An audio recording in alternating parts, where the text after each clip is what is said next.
அனைவருக்கும் இனிமையான காலை வணக்கம். 2024 ஆண்டு ஆகஸ்ட் மாதம் 21ஆம் தேதி புதன்கிழமை உங்களை ஸ்டார் தமிழின் நம் நாடு நிகழ்ச்சியில் சந்திப்பதில் மகிழ்ச்சியாக இருக்கின்றது. இன்றும் எமக்கு கிடைத்த பத்திரிகை செய்திகளும் இன்னும் ஏராளமான செய்திகளும் இருக்கின்றது உங்களுக்கு அறிய தருவதற்காக. இப்படி இருக்கும்போது முதலாவதாக இன்றைய வீரகேசரி பத்திரிகையின் பிரதான தலைப்புச் செய்தியை பார்க்க போகின்றோம். முஸ்லிம் காங்கிரஸ் பதவிகளில் இருந்து ஹரீஷ் அதிரடி நீக்கம், சஜித்துக்கு ஆதரவாக செயற்படவில்லை என குற்றச்சாட்டு, கடிதம் அனுப்பப்பட்டுள்ளதாக செயலாளர் நிசாம் காரியப்பர் தகவல். ஸ்ரீலங்கா முஸ்லிம் காங்கிரஸின் உயர்பீட உறுப்புரிமை மற்றும் பிரதி தலைவர் ஆகிய பதவிகளிலிருந்து பாராளுமன்ற உறுப்பினர் HMM ஹரீஷ் நீக்கப்பட்டுள்ளார். அவரை குறித்த பதவிகளிலிருந்து நீக்குவதற்கான கடிதம் அனுப்பி வைக்கப்பட்டுள்ளதாக காங்கிரசின் செயலாளர் ஜனாதிபதி சட்டத்தரணி நிசாம் காரியப்பர் தெரிவித்துள்ளார். ஜனாதிபதி தேர்தல் தொடர்பில் கட்சியின் தீர்மானத்திற்கு அமைய அவர் இதுவரையில் செயற்படாமையினால் வீரகேசரி பத்திரிகையின் 6ஆம் பக்கத்திலே இந்த செய்தி தொடர்கிறது. ஆகவே செயற்படாத காரணத்தினால் இந்த தீர்மானம் மேற்கொள்ளப்பட்டுள்ளதாக கட்சியின் செயலாளர் குறிப்பிட்டுள்ளார்.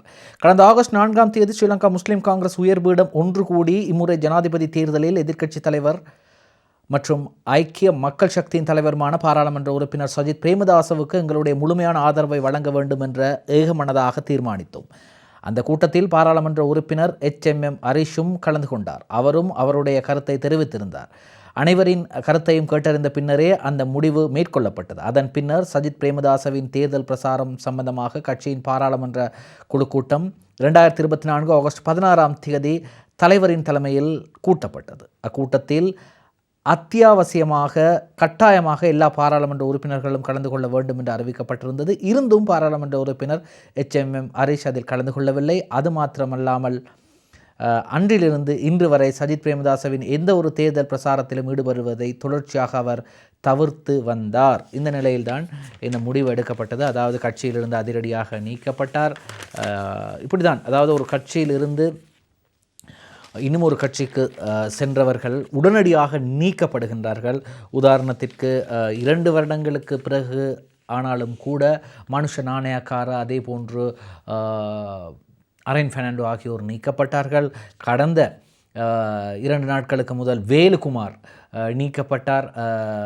அதாவது தமிழ் முற்போக்கு கூட்டணி எடுத்த முடிவிலிருந்து அவர் மாறி அந்த முடிவுக்கு எதிராக இருக்கக்கூடிய ரணில் விக்ரமசிங்க ஜனாதிபதிக்கு ஆதரவாக செயற்பட்டதன் காரணமாக கட்சி பதவிகளிலிருந்தும் நீக்கப்பட்டார்.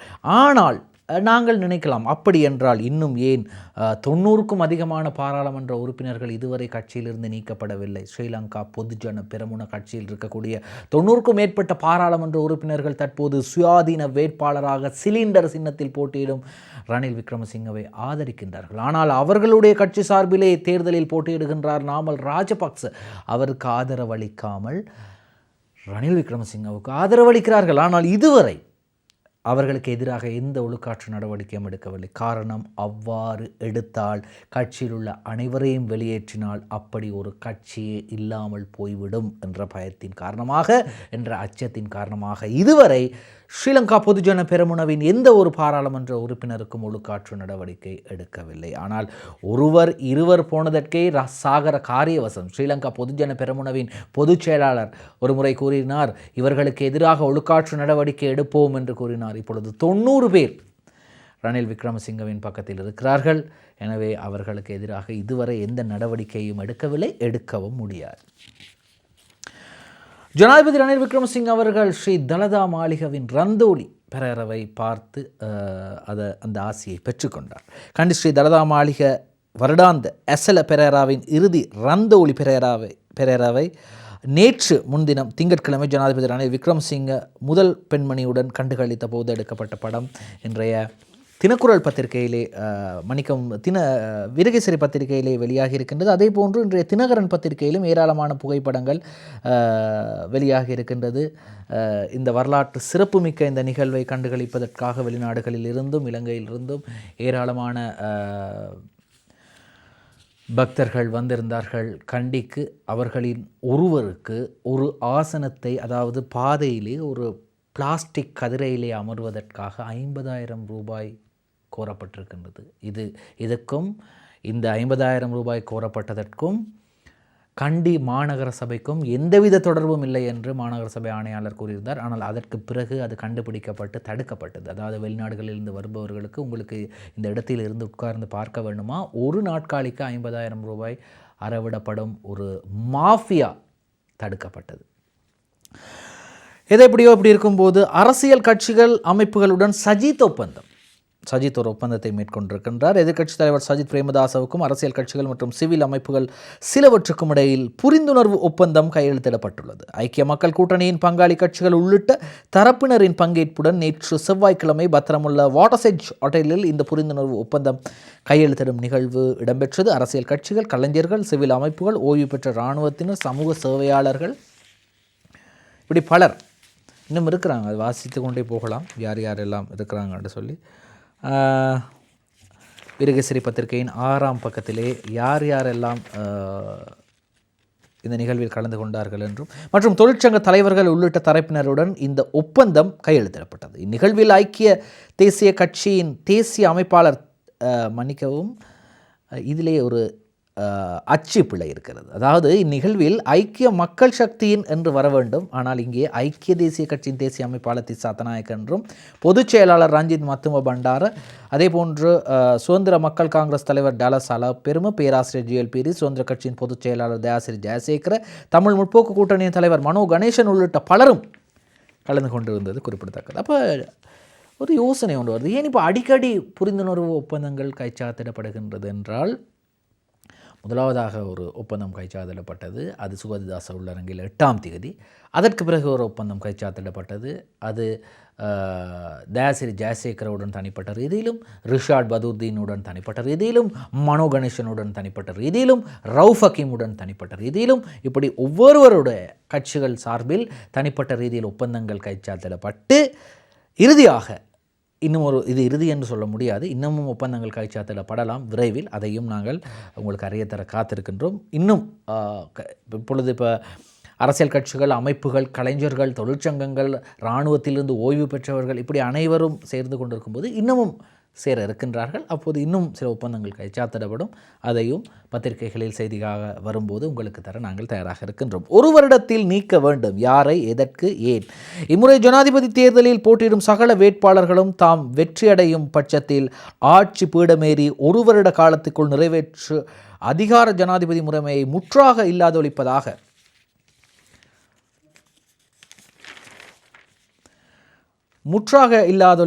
உத்தரவாதம் அளிக்க வேண்டும் எனவும் அதனை எக்கால பகுதியில் எவ்வாறு செய்ய போகின்றார்கள் என்பது பற்றி தெளிவுபடுத்தலையும் இப்போதே வழங்க வேண்டும் எனவும் சிவில் சமூக பிரதிநிதிகள் மற்றும் புத்திஜீவிகள் இணைந்து கூட்டாக வலியுறுத்தியுள்ளனர். 9வது ஜனாதிபதி தேர்தல் எதிர்வரும் செப்டம்பர் மாதம் 21ஆம் தேதி நடைபெறவுள்ள நிலையில் இம்முறை தேர்தலில் போட்டியிடும் வேட்பாளர்கள் தாம் வெற்றி பெறும் பட்சத்தில் நிறைவேற்று ஜனாதிபதி முறைமையை முற்றாக இல்லாதொழிப்பதாக வாக்குறுதி அளிக்க வேண்டும் என கூட்டாக வலியுறுத்தும் நோக்கில் அரசியல் மற்றும் சிவில் சமூக பிரதிநிதிகள் ஒன்றிணைந்து நேற்று செவ்வாய்க்கிழமை கொழும்பில் உள்ள ஒரு ஹோட்டலில் இந்த ஊடகவியலாளர் சந்திப்பை நடத்தியிருந்தார்கள். எனவே அவர்கள் கேட்கின்றார்கள், இந்த நிறைவேற்று அதிகாரமுடைய ஜனாதிபதி முறையை ஒழிக்க வேண்டும், அதாவது இது ஒழிக்க முடியுமா அல்லது ஏன் இவ்வளவு தாமதம், இதற்கு முதல் யாரும் இவ்வாறு சொல்லவில்லையா என்று. இன்னும் ஒரு செய்தியும் இருக்கின்றது, நாங்கள் முடிந்தால் அந்த செய்தியை திரையில் காட்டலாம். சர்வஜன வாக்கெடுப்பின்றி இல்லாதொழிக்க முடியாது, அலிஷாப்ரி சொல்கின்றார். நிறைவேற்று அதிகார முறை குறித்து வாக்குறுதிகளை வழங்க வேண்டாம், இது சஜித் பிரேமதாசவுக்கு தான் சொல்கிறார் என்று நினைக்கிறேன்.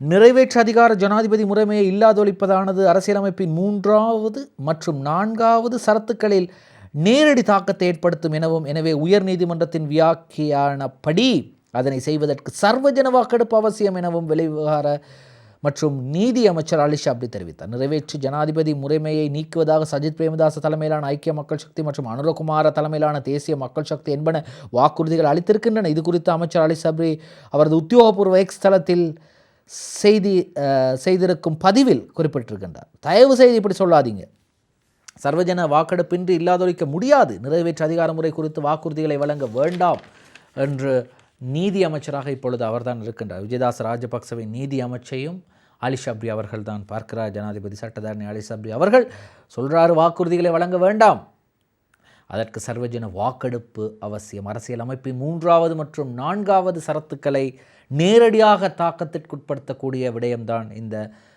நிறைவேற்று ஜனாதிபதி முறையை இல்லாமல் ஆக்குவது. சரி, இப்படி இருக்கும்போது அது ஒரு பக்கம் இருக்கட்டும். ஆனால் யாரும் இதை செய்ய மாட்டார்கள் என்பதும் உறுதியாக தெரிகிறது. நிறைவேற்று அதிகார ஜனாதிபதி முறையை ஒழிப்பதற்கு இதுவரை வாக்குறுதி வழங்கியவர்கள் யாரும் அதனை செய்யவில்லை என்பதுதான் மிக மிக கவலையான ஒரு விடயம். எல்லோரும் தேர்தல் காலங்களில் கூறுவார்கள், ஜனாதிபதி முறையை நான் பதவியேற்றவுடன் நிறைவேற்று ஜனாதிபதி அதிகார முறையை நான் ஒழிப்பேன் என்று சொல்வார்கள். ஆனால் இதுவரை அப்படி சொல்லி எதுவுமே நடக்கவும் இல்லை. அப்படி எதுவும் நடக்குமா என்பதும் கேள்விக்குறியாகத்தான் இருக்கின்றது. சாதாரணமாக இப்போ ஒரு வாக்காளருக்கு எவ்வளவு செலவழிக்கலாம், ஒரு வாக்காளருக்கு ஒரு வேட்பாளரால் எத்தனை ரூபா செலவழிக்கலாம் என்பது தொடர்பாக நேற்று எல்லா சிங்கள பத்திரிகைகளிலும் வந்தது. ஆனால் இன்றுதான் தமிழ் பத்திரிகைகளில் வந்திருக்கிறது. வீரகேசரி பத்திரிகையிலே இவ்வாறு செய்தி வருகின்றது. ஒரு வாக்காளருக்கு வேட்பாளர் 109 ரூபாவையே செலவிட முடியும். விசேட வர்த்தமானி வெளியீடு. ஜனாதிபதி தேர்தலில் போட்டியிடும் வேட்பாளர் ஒருவர் வாக்காளர் ஒருவருக்கு 109 ரூபாவுக்கு மேற்படாத தொகையை தேர்தல் பிரசாரத்துக்காக செலவிட முடியும். இதற்கமைய வேட்பாளர் ஒருவர் 186 கோடி வரை செலவிட முடியும். தேர்தல் முடிவடைந்து 21 நாட்களுக்குள் செலவினம் தொடர்பான விபர திரட்டு ஆவணங்களை அத்தாட்சிப்படுத்தி ஆணைக்குழுவுக்கு ஒப்படைத்தல் வேண்டும் என்றும் கூறப்படுகின்றது. அதே போன்று போட்டியிடுகின்ற வேட்பாளர் ஒருவருக்கு குறித்த தொகையில் 60% இல்லையேல் 112 கோடி 9,71,000 தொகையை தமது பிரசார செலவினமாக செலவிட முடியும். அதே போன்று அத்தகைய அங்கீகரிக்கப்பட்ட அரசியல் கட்சியை அல்லது வேறு அரசியல் கட்சியை அல்லது வேட்பாளர் ஒருவர் பெயர் குறித்து நியமித்த தேர்வுனருக்கு சொல்லப்பட்ட தொகையில் 40% இல்லையே 74 கோடியை அவர்கள் செலுத்த. அதாவது இங்கே 112 கோடியை வேட்பாளர் செலவழிக்கலாம். அவருக்கு அவ்வளோ காசு இருந்தால் செலவழிக்கலாம். காசு இல்லாமல் இருக்குமா? இப்போ எல்லா வேட்பாளர்களுக்கும் காசு இருக்குது, ஆனால் காசு எங்கேருந்து வருதுன்னு தெரியல. காரணம் அப்படி செலவழிக்கிறாங்க. அதாவது இவர்கள் செலவழிப்பதை பார்த்தால் இவர்களுக்கு பணம் எங்கிருந்து வருகிறது? அப்படி என்றால் ஒவ்வொரு வேட்பாளரும் தேர்தல் முடிந்து 21 நாட்களுக்குள் சரியான விவரங்களை செலுத்த வேண்டும். அதில் எல்லா செலவுகளும் இருக்கின்றது. பிரசார செலவு, மேடைக்கான செலவு, சமூக வலைத்தளங்களிலே விளம்பரங்களை பிரசுரிப்பதற்கான செலவு அல்லது பதிவிடுவதற்கான செலவு, அது மட்டும் இல்லாமல் ஊடகங்களில் வானொலி, தொலைக்காட்சி இந்த ஊடகங்களில் ஒளிபரப்புவதற்கான செலவு, அது மட்டும் இல்லாமல் அச்சு ஊடகங்களில் முதல் பக்கத்திலே எனது எதிர்காலம், நான் உங்கள் எதிர்காலம், நான் தான் தலைவன் என்று பெரிய புகைப்படத்துடன் வருவதற்கான செலவு, இதற்கெல்லாம் செலவை 21 நாட்களுக்குள் தெரிவிக்க வேண்டும். அவ்வாறு தெரிவிக்காத பட்சத்தில் சில நேரத்தில் அவர் ஜனாதிபதியாகினால் கூட அவரது ஜனாதிபதி பதவியும் ரத்து செய்யப்படும் என்றும் நேற்று தேர்தல்கள் ஆணையாளர் கூறினார். அதே நேரத்தில் சிறை தண்டனையும் உண்டு. அதே நேரத்தில் பிரஜா உரிமையும் பறிக்கப்படும். இப்படியெல்லாம் இருக்கின்றதாம் தேர்தல் சட்டங்களில். எனவே சரியான கணக்கை காட்டுவார்களா என்பது கேள்விக்குறியாக தான் இருக்கின்றது. இருந்தாலும் அந்த கணக்குகளை சரியாக காட்டணும். இதுக்கு இவ்வளவு கொடுத்தோம் ஐயா, இதற்கு இவ்வளவு கொடுத்தோம் ஐயா என்று சரியான கணக்கை காட்ட வேண்டும். ஆனால் 186 கோடி தாண்டக்கூடாது. 186 கோடி தாண்டக்கூடாது. நேற்று கூறப்படுகின்றது, சாதாரணமாக ரோஹன் எட்டியாராய்ச்சி சொல்கின்றார், ஒரு நாளைக்கு பெஃபரல் அமைப்பின் பணிப்பாளர் ரோஹன் எட்டியாராய்ச்சி சொல்கின்றார், ஒரு நாளைக்கு 5 கோடி ரூபாய் செலவழிக்க எல்லா வேட்பாளர்களுக்கும் வாய்ப்பு இருக்கிறது. ஒரு நாளைக்கு 5 கோடி, சரிதானே? அப்போ 5 கோடி செலவழிக்க முடியும் என்றால் இந்த 5 கோடி எங்கேருந்து வருது? சரி, இப்படி இருக்கும்போது தபால் மூல வாக்களிப்புக்கான திகதி அறிவிக்கப்பட்டது. இப்பொழுது எத்தனை பேர் தகுதி பெற்றிருக்கின்றார்கள் என்று பார்க்கலாம். 7,12,321 பேர் தபால் மூல வாக்களிப்புக்கு தகுதி. ஜனாதிபதி தேர்தலில் தபால் மூல வாக்களிப்புக்கு இம்முறை 7,12,321 வாக்காளர்கள் தகுதி பெற்றுள்ளனர். கிடைக்கப்பெற்ற 7,36,586 விண்ணப்பங்களில் 24,286 விண்ணப்பங்கள் நிராகரிக்கப்பட்டுள்ளதாக தேர்தல்கள் ஆணையாளர் நாயகம் சமான் ஸ்ரீ ரத்நாயக்க தெரிவித்தார். தேர்தல் அலுவலகத்தில் நேற்று இடம்பெற்ற செய்தியாளர் மாநாட்டில் கலந்து கொண்டு பேசும்போது தான் அவர் இதனை தெரிவிக்கிறார். இந்த நேரத்திலே தபால் மூல வாக்களிப்பு, அதாவது தேர்தல் கடமைகளில் நேரடியாக ஈடுபட்ட மாவட்ட செயலக காரியாலயம், போலீஸ் திணைக்களம் மற்றும் தேர்தல்கள் ஆணைக்குழு ஆகிய அரச நிறுவனங்களின் உத்தியோகத்தர்கள் எதிர்வரும் செப்டம்பர் மாதம் 4ஆம் தேதி தபால் மூலமாக வாக்களிக்க முடியும். ஏனைய அரசு நிறுவனங்களின் உத்தியோகத்தர்கள் செப்டம்பர் மாதம் 5 மற்றும் 6 ஆகிய திகதிகளில் வாக்களிக்க முடியும். இவ்விரு தினங்களிலும் வாக்களிக்காதவர்கள் 11, 12 ஆகிய தினங்களிலே வாக்களிக்க முடியும் என்று கூறப்பட்டிருக்கின்றது. அப்படி என்றால் தேர்தலுக்கான அதாவது உங்களுக்கு தெரியும், இந்த தேர்தல் முடிவுகள் வெளியாகும் போது முதலாவதாக வரும் முடிவுகள் இந்த தபால் மூல வாக்களிப்பு முடிவுகள் தான். அந்த முடிவுகள் வரும்போது கொஞ்சம் பரபரப்பாக இருக்கும். ஒரு வேட்பாளர் தொடர்ச்சியாக வெற்றி பெற்று வரும்போது அல்லது தபால் மூல வாக்குகளில் வெற்றி பெற்று வரும்போது சில நேரங்களில் கொஞ்சம் பரபரப்பாக இருக்கும். சரி, இப்படி இருக்கும்போது மட்டுப்படுத்தப்பட்டது கப்பல் சேவை. காங்கேசன்துறைக்கும் நாகப்பட்டினத்துக்கும் இடையிலான பயணிகள் கப்பல் சேவை வாரத்தில் 3 நாட்களுக்கு மட்டுமே மட்டுப்படுத்தப்பட்டுள்ளதாக சிவகங்கை கப்பல் நிறுவனத்தின் பணிப்பாளர் நிரஞ்சன் தெரிவித்திருக்கின்றார். போதிய அளவான முன்பதிவு இல்லாமை காரணமாக இத்தீர்மானம் எடுக்கப்பட்டுள்ளதாக அவர் குறிப்பிட்டார். எதிர்வரும் 31ஆம் தேதி வரையில் இந்த நடைமுறை காணப்படும் என்றும் அவர் தெரிவித்திருக்கிறார். இப்படி தான் அவர் சொல்லியிருக்கிறாரு. அடுத்து இந்த வீரகேசரி பத்திரிகையிலே ஒவ்வொரு நாளும் ஒவ்வொரு மாவட்டத்தை தருகின்றார்கள். இது நல்ல ஒரு பயனுள்ள விடயம். இந்த மாவட்டத்திலே ஒரு மாவட்டத்தை எடுத்துக்கொண்டால் அந்த மாவட்டத்தில் எத்தனை வாக்காளர்கள் இருக்கிறார்கள், இதற்கு முதல் காலப்பகுதிகளில் எத்தனை வாக்காளர்கள் இருந்தார்கள் போன்ற விடயத்தை அழகாக தந்திருக்கின்றார்கள். பார்க்கலாம். இன்று களுத்துறை மாவட்டம். களுத்துறை மாவட்டத்தின் மொத்த வாக்காளர் எண்ணிக்கை 2019ஆம் ஆண்டு 15 லட்சத்தி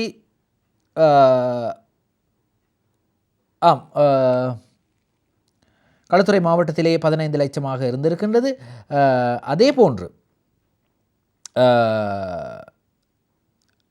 இம்முறை 2019ஆம் ஆண்டு மொத்த வாக்காளர்களின் எண்ணிக்கையாக மன்னிக்கவும், களுத்துறை மாவட்டத்தின் மொத்த வாக்காளர் எண்ணிக்கை 2019ஆம் ஆண்டு 9,72,319 இருந்தது.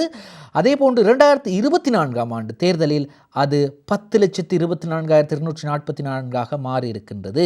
அதே போன்று இலங்கையில் இருக்கக்கூடிய மொத்த வாக்காளர்களது எண்ணிக்கையாக 2019ஆம் ஆண்டு 1,59,92,096 இருந்த இந்த நாட்டின் மொத்த வாக்காளர் எண்ணிக்கை 2024ஆம் ஆண்டு ஆகும்போது 1,71,40,354 உயர்ந்திருக்கின்றது. கிட்டத்தட்ட 12 லட்சம் வாக்குகள் உயர்ந்திருக்கின்றது. அதே போன்று களுத்துறை மாவட்டத்தில் 50,000 வாக்காளர்களது எண்ணிக்கை உயர்ந்திருக்கிறது. 50,000 வாக்காளர்கள் புதிதாக பதிவு செய்யப்பட்டிருக்கின்றார்கள். ஆகவே 10 லட்சம் வாக்காளர்கள் களுத்துறை மாவட்டத்திலே இருக்கிறார்கள். சரி, இப்படி இருக்கும்போது அடுத்ததாக மற்றொரு செய்தியாக இந்த சர்வஜன வாக்கெடுப்பு தொடர்பாக நாங்கள் பார்த்தோம். அடுத்த செய்தியை நாங்கள் திரையில் பார்க்கலாம். அடுத்த செய்தி, ஒரு ஆர்ப்பாட்டம் நடந்திருக்கின்றது. வலிமையான ஆர்ப்பாட்டமும் போராட்டமும் தொடர்ந்து கொண்டிருக்கின்றது. இது எங்கு, ஏன், எதற்காக என்று நாங்கள் பார்க்கலாம். வீரகேசரி பத்திரிகையின் 5ஆம் பக்கத்திலே இந்த ஆர்ப்பாட்டம் தொடர்பாக வெளியாகி இருக்கின்றது. இராணுவத்தினரிடம் ஒப்படைக்கப்பட்ட உறவுகளை எங்கே கொன்று புதைத்தீர்கள்? கொக்கு தொடுவாய் புதைக்குழிக்கு முன்பாக கதறி அழுது போராட்டம். கொக்கு தொடுவாய் மனித புதைக்குழி விவகாரத்தை முன்னிலைப்படுத்தி பாதிக்கப்பட்ட தரப்பினர் நேற்று செவ்வாய்க்கிழமை கொக்கு தொடுவாய் மனித புதைக்குழிக்கு முன்பாக பாரிய கவன ஈர்ப்பு போராட்டம் ஒன்றை முன்னெடுத்தனர். முல்லைத்தீவு கொக்கு தொடுவாய் பகுதியில் கண்டுபிடிக்கப்பட்ட மனித புதைக்குழி அகழ்வு பணியானது 3 கட்டமாக இடம்பெற்று 52 மனித எச்சங்கள் அகழ்ந்தெடுக்கப்பட்ட நிலையில் புதைக்குழி மூடப்பட்டுள்ளது. குறித்த அகழ்வு பணியின் போது கண்டுபிடிக்கப்பட்ட மனித எச்சங்கள் தொடர்பான எவ்வித உண்மையும் இதுவரை வெளிக்கொணரப்படவில்லை. எனவே கொக்கு தொடுவாய் மனித புதைக்குழி விடயத்தை மூடி மறைக்க வேண்டாம், எமக்கு உண்மையும் நீதியும் வேண்டும் என கூறி குறித்த போராட்டம் இடம்பெற்றது. முல்லைத்தீவு வலிந்து காணாமல் ஆக்கப்பட்டவர்களின் உறவுகளின் சங்கத்தினரால் முன்னெடுக்கப்பட்ட குறித்த போராட்டத்தில் பாராளுமன்ற உறுப்பினர் செல்வராசா கஜேந்திரன், முன்னாள் வடமாகாண சபை உறுப்பினர் துரைராசா ரவிகரன், முல்லைத்தீவு கிளிநொச்சி வவுனியா மன்னார் யாழ்ப்பாணம் காணாமல் போனவர்களின் உறவினர்கள் மற்றும் உறுப்பினர்கள், பொது மக்கள், சமூக செயற்பாட்டாளர்கள் என பலர் கலந்து கொண்டதாகவும் அந்த செய்தியிலே குறிப்பிடப்படுகின்றது. இப்படி இருக்கும்போது அடுத்ததாக ஸ்டார் தமிழின் நம் நாடு நிகழ்ச்சியில் ஒரு சிறு விளம்பர இடைவேளைக்கு செல்கின்றோம். நம் நாடு தொடர்கிறது. இந்த நேரத்தில் சிறுபான்மையினரின் தேவைகளை பூர்த்தி செய்யக்கூடிய தலைவராக சஜித் பிரேமதாச விளங்குவதாக ரவுஃப் ஹக்கீம் சொல்கிறார். பார்க்கலாம். இன்றைய வீரகேசரி பத்திரிகை செய்தி வெளியாகி இருக்கின்றது. சிறுபான்மை சமூகங்களின் பிரச்சனைகள் தீர்க்கப்பட வேண்டும் என்பதில் சஜித் உறுதியாக இருக்கிறார். ஸ்ரீலங்கா முஸ்லீம் காங்கிரஸின் தலைவர் ரவுஃப் ஹக்கீம் சொல்கிறார், சிறுபான்மை சமூகங்களின் பிரச்சனைகள் தீர்க்கப்பட வேண்டும் என்பதில் சஜித் பிரேமதாச உறுதியாக இருக்கின்றார் என ஸ்ரீலங்கா முஸ்லீம் காங்கிரஸின் தலைவர் சட்டத்தரணி ரவுஃப் ஹக்கீம் தெரிவித்தார். ஜனாதிபதி வேட்பாளர் சஜித் பிரேமதாசவை ஆதரித்து காத்தான்குடியில் ஸ்ரீலங்கா முஸ்லீம் காங்கிரஸ் காத்தான்குடி செயற்பாட்டாளர்களுக்கான கலந்துரையாடல் திங்கட்கிழமை இரவு காத்தான்குடி கடற்கரையில் உள்ள தனியார் மண்டபத்தில் நடைபெற்ற போதுதான் ரவுஃப் ஹக்கீம் அவர்கள் இவ்வாறு சொல்கிறாரு. கண்டிப்பாக நாம் சிறுபான்மை சமூகங்களின் பிரச்சனைகளை தீர்ப்பதற்கு சஜித் பிரேமதாசவை தெரிவு செய்ய வேண்டும் என்று அவர் சொல்கிறார். இப்படி இருக்கும்போது இந்த ஜனாதிபதி ரணில் விக்ரமசிங்க அவர்கள் சுயாதீனமாக போட்டியிடுகின்றார். ஆகவே ஒரு சுயாதீன வேட்பாளருக்கு அவருக்கேற்றபடி அல்லது அவர் விருப்பப்படி அல்லது அவரது குழுவின் அணியின் விருப்பப்படி அவருக்கு தேவையான சின்னத்தை அவர் தெரிவு செய்யலாம். ஆகவே இவர்கள் பார்த்தார்கள், என்ன சின்னத்தை தெரிவு செய்யலாம், சரி கேஸ் இல்லாத காலத்தில் கேஸை நாங்கள் மக்களுக்கு தந்ததினால் சிலிண்டரை தெரிவு செய்வோம் என்று சிலிண்டரை தெரிவு செய்தார்கள். ஆனால் சிலிண்டர் தனக்கு ஒதுக்கப்பட்ட சின்னம் என்று ஒருவர் சென்று தேர்தல் ஆணையகத்திலே முறையிட்டார். ஆனால் சிலிண்டர் சின்னம் மீதான முறைப்பாடு அடிப்படையற்றது என்று தேர்தல்கள் ஆணைக்குழு தெரிவித்திருக்கிறது. சுயேட்சை வேட்பாளர் ரணில் விக்ரமசிங்கவுக்கு வழங்கப்பட்ட சமையல் எரிவாயு சிலிண்டர் குறித்த ஒரு தரப்பினர் முன்வைத்துள்ள முறைப்பாடு அடிப்படையற்றது. உள்ளூராட்சி மன்ற தேர்தல் சட்டத்துக்கும் ஜனாதிபதி தேர்தல் சட்டத்துக்கும் இடையிலேயே வேறுபாடுகள் காணப்படுகின்றன. ஆகவே இந்த முறைப்பாட்டை ஏற்க முடியாது என தேர்தல்கள் ஆணைக்குழுவின் தவிசாளர் RMAL ரத்நாயக்க தெரிவித்தார். இல்லை அதெல்லாம் ஏற்க முடியாது என்று அவரை அனுப்பி விட்டுட்டாங்க. எப்படி இருக்கும்போது நாடறிந்த ஒரு கலைஞர், மிக சிறந்த மனிதநேயமிக்க ஒருவர் ராஜசேகரன் அவர்கள் நேற்று எம்மை விட்டு பிரிந்தார். அது தொடர்பான செய்தியை தினகரன் பத்திரிகையில் பார்க்கலாம். நாடறிந்த பிரபல கலைஞர் லயன் R ராஜசேகரன் நேற்று காலமானார். தமிழ் இளைஞர் கலாச்சார கூட்டமைப்பு நிறுவனர்களில் ஒருவரும் நாடறிந்த தமிழ் கலைஞரும் வெளிநிலா கலாலயத்தின் ஸ்தாபகரும் தமிழ் விவாக பதிவாளருமாகிய லயன் R ராஜசேகரன் தனது 65வது வயதில் நேற்று காலமானார். அன்னாரை நியமக்கிரியைகள் பற்றிய விவரங்கள் பின்னர் அறிவிக்கப்படும் என்று தினகரன் பத்திரிகையில் இருக்கின்றது. அதேபோல் இந்த செய்தி இன்றைய வீரகேசரி பத்திரிகையிலும் கலைஞர் ராஜசேகரன் காலமானார் என்ற செய்தி வந்திருக்கின்றது. நாங்களும் எமது ஆழ்ந்த அனுதாபங்களை அவரது குடும்பத்தினருக்கு தெரிவித்துக் கொள்கின்றோம். சரி, இப்படி இருக்கும்போது நேற்றைய தினம் ஒரு சம்பவம் ஒன்று நடந்தது என்று சொல்லுவாங்க தானே, அது மாதிரி நேற்று ஒரு சம்பவம் ஒன்று நடந்தது. ஒரு தனியார் தொலைக்காட்சியில் இடம்பெற்ற விவாதத்தின் போது, அரசியல் கட்சிகளின் உறுப்பினர்களுக்கு இடையிலே விவாதத்தின் போது, அண்மையில் தமிழ் முற்போக்கு கூட்டணியிலிருந்து பிரிந்து சென்று ஜனாதிபதி ரணில் விக்ரமசிங்கவுக்கு ஆதரவு அளிப்பதாக சென்ற கண்டி மாவட்ட பாராளுமன்ற உறுப்பினர் வேலுக்குமாரும், அதேபோன்று நுவர்லியா மாவட்ட தமிழ் முற்போக்கு கூட்டணியின் பாராளுமன்ற உறுப்பினராகிய திகாம்பரமும் கலந்து கொண்டார்கள். வாய் தர்க்கம் முற்றியது. காலை பத்திரிகையில் தலைப்புச் செய்தியாக வந்தது. பார்க்கலாம் அந்த தலைப்புச் செய்தியை. தமிழ் பத்திரிகையில் அல்ல, சிங்கள பத்திரிகை லங்காதீப பத்திரிகையில் இன்றைய தலைப்பு செய்தி. ரூபவாயினி சங்வாதேதி மந்திரி திகாம்பரம் வேலுக்குமார் குட்டி எனகன.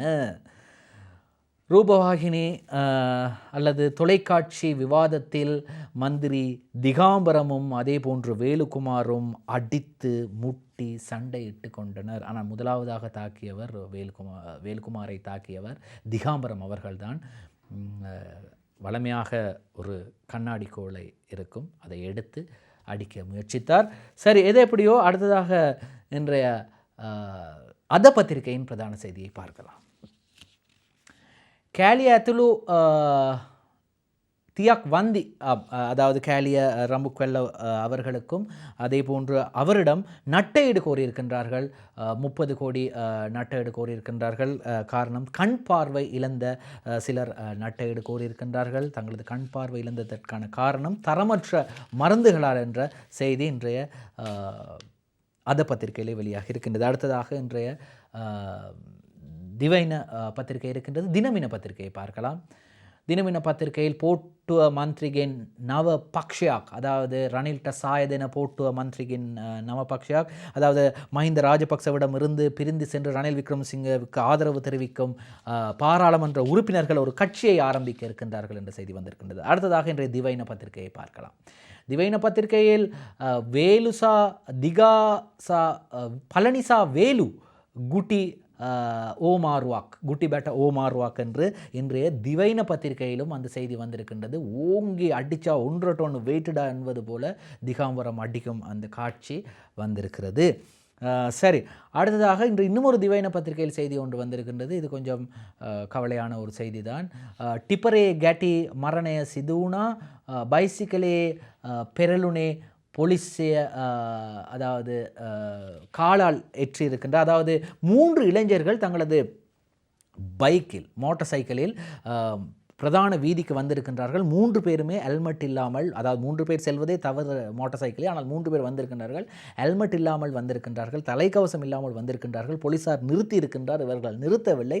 ஆகவே போலீஸார் பின்தொடர்ந்து இருக்கின்றார்கள். பின்தொடரும் போது ஒரு போலீஸ் அதிகாரி என்ன செய்திருக்கின்றார், தனது காலால் அந்த மூவர் சென்ற அந்த மோட்டார் சைக்கிளுக்கு அப்படியே உதைத்திருக்கிறார். உதைத்த பைக் ஒரு டிப்பர் மீது மோதியதிலே இந்த மரணம் சம்பவித்திருக்கின்றது.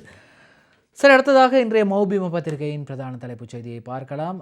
மௌபிம பத்திரிகையின் பிரதான தலைப்பு செய்தியாக கோட்டி தாயாக் பெகின் வந்தி இல்லை என்ற செய்தியும், அதே போன்று மற்றும் ஒரு செய்தியும், புதிய கட்சியை உருவாக்கக்கூடிய ஒரு செய்தியும் இன்றைய மௌபிம பத்திரிகையிலே செய்தியாக வந்திருக்கின்றது.